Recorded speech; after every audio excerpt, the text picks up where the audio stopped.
యుద్ధం జరిగేది మిడిల్ ఈస్ట్లో. మన రొయ్యలు పోయేదానికి యూరోప్కి, అమెరికాకి, చైనాకి ఎక్కువ. అసలు మిడిల్ ఈస్ట్కి మన రొయ్యలు పోవు. అంతా కలిసి ఒక 4% టోటల్ మీద మిడిల్ ఈస్ట్కి పోయేది రొయ్యలు 4 to 5%. మిగతాదంతా Europe, US, China, Australia. Middle ఈస్ట్లో యుద్ధానికి అమెరికాకి రొయ్యలు పోయేదానికి ఏందా సంబంధం? ఏమన్నా షిప్పు ఏమన్నా రొయ్యలు నడుచుకుంటా పోతాయి ఇరాన్ మీద? రొయ్యలు నడుచుకుంటా పోతాయి ఇరాన్ మీద అమెరికాకి? తిక్కన వెళ్ళారు. ఎట్ట రాస్తారని అడుగుతున్నా నేను. ఎట్ట రాస్తారు?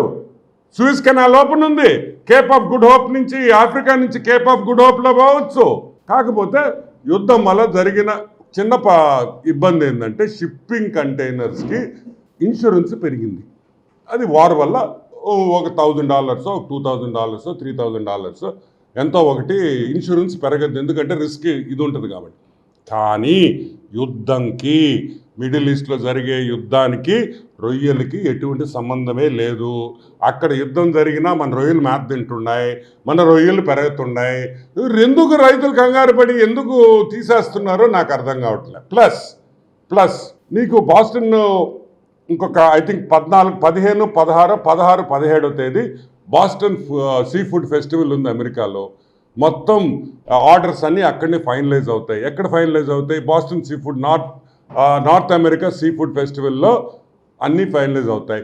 ఇప్పుడు రేపు April 1st వీక్ నుంచి ఎక్స్పోర్టర్స్ కొనుగోళ్ళు మొదలు పెడతారు. ఏడుండే రొయ్యలు ఎక్స్పోర్టర్స్కే అన్ని అమ్మేస్తురా భయపడేటట్టు చేశారు జనాలు. ఇది ఇటువంటి పద్ధతులు దయచేసి మానుకోండి. ఇది కరెక్ట్ కాదు. ఏదో ఒక వార్త కోసం, ఏదో పబ్లిసిటీ కోసం, ఏదో సబ్స్క్రైబర్స్ కావాలని, ఏదో వ్యూస్ కావాలని దయచేసి రైతులు జీవితాలను నాశనం చేయొద్దు అని కూడా నేను రిక్వెస్ట్ చేస్తున్నాను. It's not correct.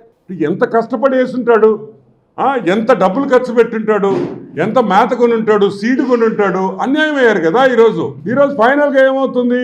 రేపు యుఎస్కి కొనుగోళ్ళు మొదలు పెడితే 50 కౌంట్ 60 కౌంట్ రొయ్యలే లేవు, మొత్తం ఎత్తేసారు.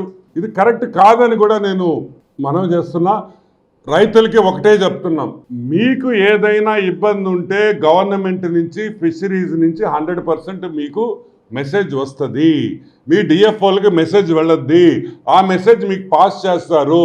దయచేసి సంబంధం లేనోళ్ళు, ఏమి తెలియనోళ్ళు వార్తలు కానీ, ఏడన్నా అక్కడుండే మీ దగ్గర కొనుగోళ్లు చేసే బ్రోకర్లు కానీ వాళ్ళ మాటలు నమ్మద్దు అని పదే నేను రిక్వెస్ట్ చేస్తున్నా. Please subscribe to Leo news for more videos.